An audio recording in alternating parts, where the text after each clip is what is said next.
Good morning, students. I hope you all are well and healthy in this pandemic situation of coronavirus. God bless you all. Today I am explaining you factual description in grammar portion.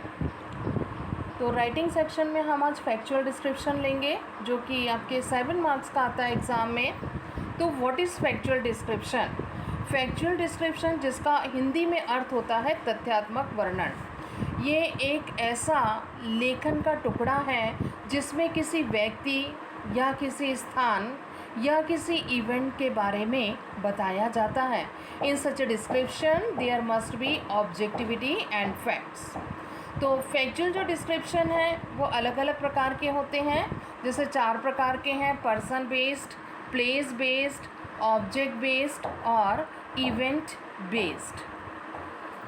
Tips to write a factual description. तो हमें factual description जो तथ्यात्मक वर्णन हम लिखेंगे उसे लिखने के लिए किन किन बातों को ध्यान में रखना पड़ता है.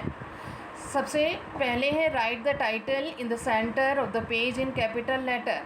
पेज के बिल्कुल बीच में हमें शीर्षक लिखना है. हल्का सा गैप छोड़ना है. Leave a little gap between the title and the description. Third point, include the value points respective time. Fourth, structure it well. Keep one thought in one paragraph. Fifth, make a careful use of tense. Tenses का बहुत सावधानी पूर्वक इस्तेमाल करना है as per demand of description. Sixth, use a variety of sentence and vocabulary.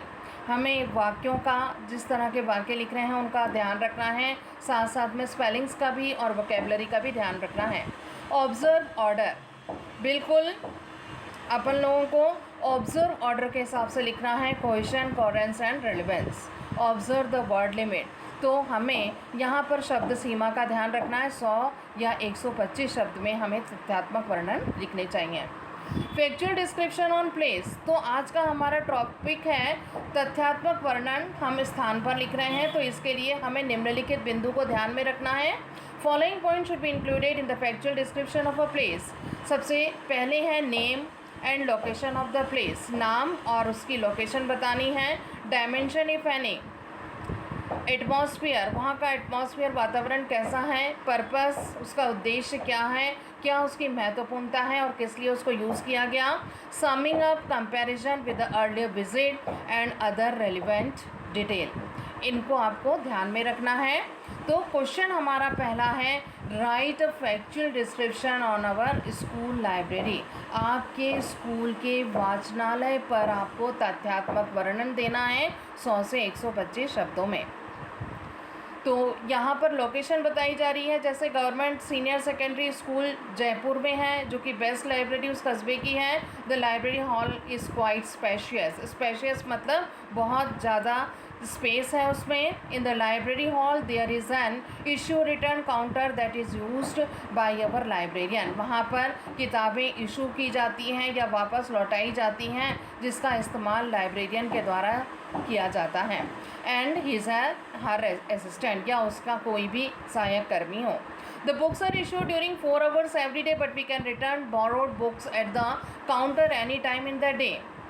आप उस counter से कभी भी किताब ले सकते हैं, दे सकते हैं. In 5 desk for senior boys to work in the library. There are 8 fans. तो उस कमरे के अंदर 8 पंखे. And the room is quite airy. काफ़ी एयरी एकोमोडेशन है.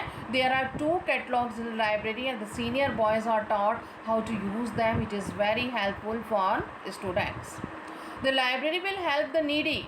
तो जो वाचनालय है इससे बहुत मदद मिलती है. जो ज़रूरतमंद लोगों को तरह तरह की किताबें मिलती हैं. And diligent students. Diligent students मतलब जो कि इंटेलिजेंट स्टूडेंट हैं. In shaping their bright future. वे अपने उज्जवल भविष्य को आकार दे सकते हैं इस वाचनालय के द्वारा. The school is proud of it. हमारे स्कूल को इस पर बहुत गर्व है. तो ये अवर स्कूल लाइब्रेरी पर तथ्यात्मक वर्णन था, फैक्चुअल डिस्क्रिप्शन. इसी के साथ रिमेनिंग पार्ट हम कल करेंगे. आज का इतना ही. Thank you.